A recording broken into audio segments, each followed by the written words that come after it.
wow. There we go. There we go. Yeah. Very cool. It's a jumper. Yep, just like that. Let's keep the pressure on. Yep.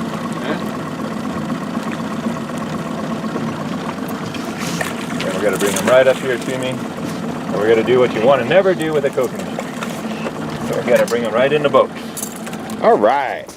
Howdy folks, Cal Kellogg here. I'm gonna have some fun on this video, but I'm telling you right now, I'm gonna get some hate mail. I'm gonna step on some people's toes. I'm gonna hurt some people's feelings. So if you're one of those guys, get a box of Kleenex, just relax. Everything's gonna be okay, okay? So here's how we're gonna start out. We're gonna end up talking about kokanee fishing, but we're gonna start out thinking about commercial salmon fishermen out in the ocean that target king salmon. They could be off the coast of Washington, Oregon, outside the Golden Gate, whatever. I've had the opportunity to fish with some of those guys, and I'm always spying on them when I'm out there. And you know what a commercial salmon troller in the ocean does? They keep things very, very, very simple. They find fish that are feeding on bait, and they show them rigged bait, and they show them a few different spoons, and they show them a few different hoochies, and they catch a bunch of fish, and they keep it simple because they're not out there to fool around, they're not out there to test things, they're not out there goofing around, they're out there to earn a living catching fish. Keep it simple.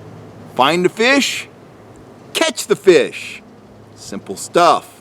They're fish. Kokanee fishing in lakes. It should be lots and lots and lots of fun. And that's how I look at it. You know, I get all serious when I'm fishing for trout because I'm looking for big fish. But when I'm kokanee fishing, I'm looking to catch a lot of little hard-fighting fish that taste great, that go into the smoker great. It's just a fun day on the water. And unfortunately, I see a lot of guys on Facebook, a lot of guys online, here, there, and everywhere that try to make kokanee fishing way, way too complicated, okay? And that goes for lures and blades and a bunch of other stuff that goes into a successful day of kokanee fishing, you know, out on the water. It should be fun.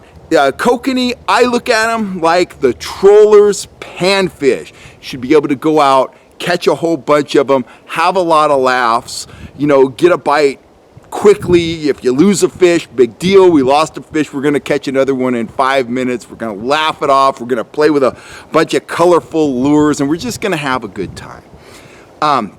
I think one of the areas, you know, beyond lures and blades, where guys like to get really, really complicated is when they're dealing with their kokanee corn. Now, I am a very lighthearted kokanee fisherman. I don't take it super seriously, but I will say that I learned to kokanee fish from some of the very best anglers, some of the best guides, some of the best, you know, tournament guys, some of the best tackle manufacturers on the West Coast. I mean, I've fished with a bunch of very, very serious kokanee anglers, and I've kind of developed my style of fishing from watching these guys. So let's kind of apply this to kokanee corn. I'm actually going out kokanee fishing tomorrow for the first time in 2020, and I have some corn prepared.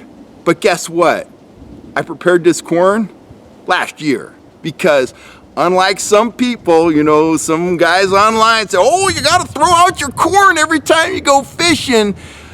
No, you really don't. Here's some corn in its natural habitat. This is how I get it. I get 3 cans at a time, and I get this LeSueur corn. I get it on Amazon, and I'd like to tell you, well, I get this corn because it comes from Finland and it's better. No, that's not why I got it. I got it. You know why I got it? I thought the can looked cool, and it's shoe peg corn. And I get 3 cans at a time for like $8. Anyway, so first rule when it comes to corn, get corn that comes in a cool looking can like that. There you go. Now, here's what I do with my corn. Pretty simple. I have 3 selections for tomorrow, and I don't care if I'm going to Whiskey Town or New Maloney's or Bullard's Bar. 3. That's it. 3, 1. Right here. That's the balance of the can. That is corn out of the can that's been frozen like 10 times with absolutely no scent on it. Corn out of the can. And guess what? It works. It works almost every day. And you know, you pick out a firm one. If some of them are too soft because they're freezer burned, dig around in there. There's some firm ones in there. Guarantee it. Put them on the hook, catch a fish. Now my scented corn, these are just as old, and I have 2. I like sweet scents. This has Procure Pure Anise on it. A little bit. That'll be my first choice tomorrow. Anise. I like the smell of it. I like black licorice. It's cool. Fish like it too. There you go. That's been frozen like 10 times. My other choice. This is what I call the Vance Staplin Special, who's caught a lot of kokanee. His first choice of scent is no scent at all. He fishes a corn out of the can, and I've seen him catch some tremendous kokanee on that. His second choice, this is his trade secret, it's corn out of the can with Caro syrup on it. And this is probably his third favorite, and I'm really in love with this one right here. What this is it's organic sugar, 1 spoonful, and sea salt, 1 spoonful. It's got the salty, sweet, the salt gives it some toughness, hard to beat, dynamite. That's it. Plain, anise, sugar and salt for me. That's all I'm running. And then, you know, I hear these guys, well, you need to go to the store, you see. And you need to get the tuna, not the tuna in water. You get the tuna in oil. Put that on your corn. Well, these guys, they don't know how to read a scientific study because, let me break it to you fellas, fish, they live in water. Yes, they have a sense of smell. They don't swim around in oil. They don't know how to deal with oil. They can't smell oil. They can't do it. I can't jump over a house. They can't smell oil. They live in water. They can smell water-soluble stuff.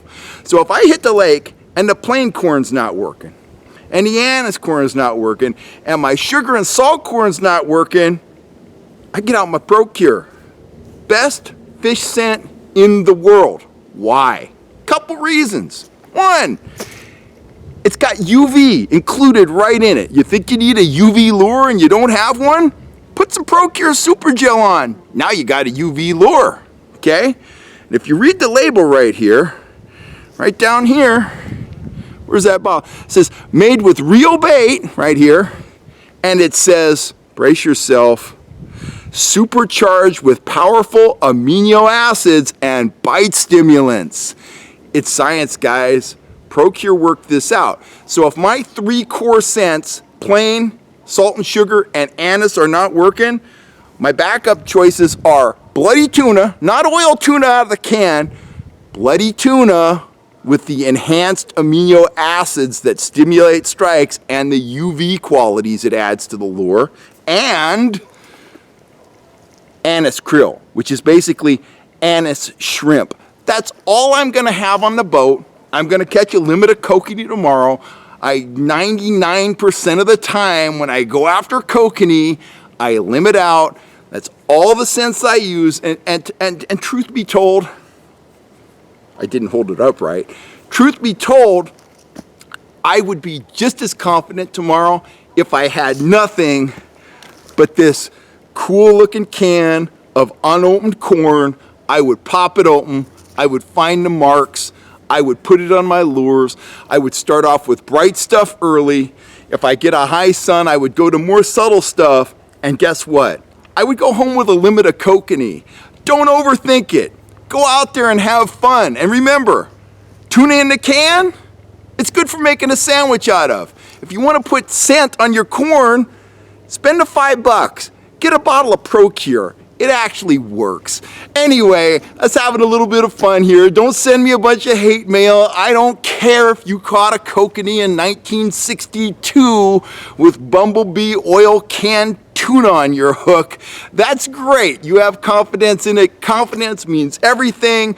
By all means, stock up, buy a case of that oil packed tuna and a bunch of Jolly Green Giant corn, and go get those kokanee. But if you want to go out, you want to have maximum fun, don't make it overcomplicated. Get some pro gear, get some corn, get some colorful little lures, and go out and catch some salmon. Have a great dinner, put some in the smoker. You're going to be a happy guy. Anyway, if you haven't had a chance to subscribe, please hit that subscribe button.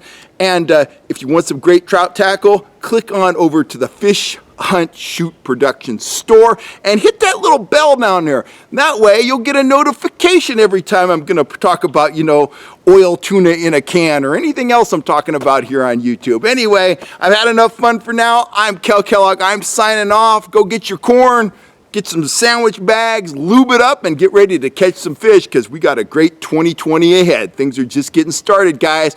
You have a great day. I'm out of here.